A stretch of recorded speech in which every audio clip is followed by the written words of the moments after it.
adik-adik, ketemu lagi dengan Kak Eka dalam Bina Iman khusus anak-anak. Nah, hari ini temanya adalah perintah Tuhan yang terakhir. Kira-kira apa ya perintah Tuhan yang terakhir? Yuk kita buka di dalam Matius 28 ayat 16 sampai 20.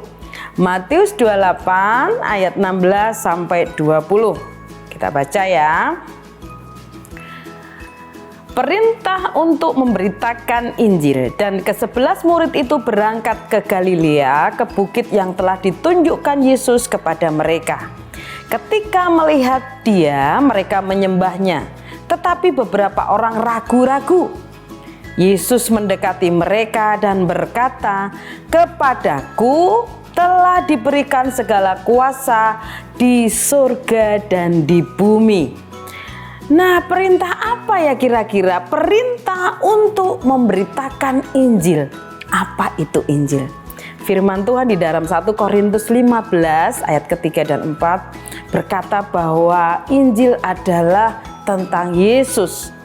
Yesus yang sudah lahir, Yesus yang sudah mati, Yesus yang bangkit, yang baru kita rayakan, dan nanti kita akan merayakan Yesus yang naik ke surga.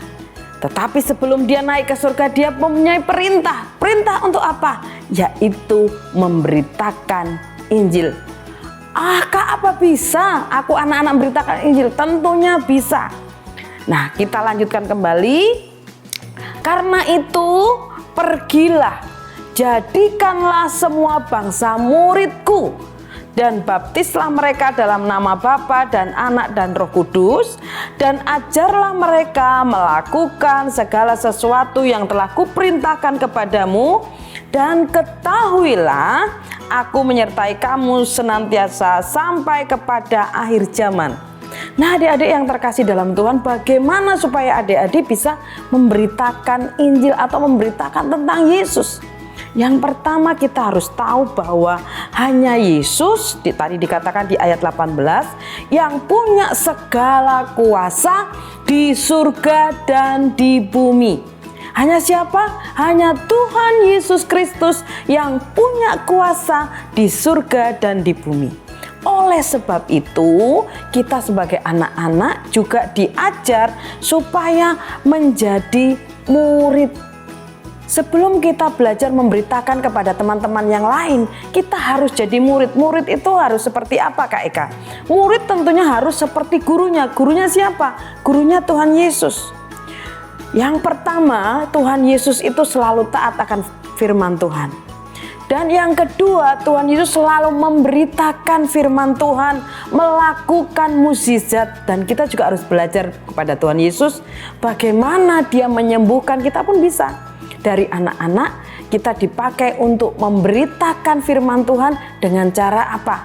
1, taat. 2, kita memberitakan firman. Kita belajar mendoakan teman-teman kita yang sakit.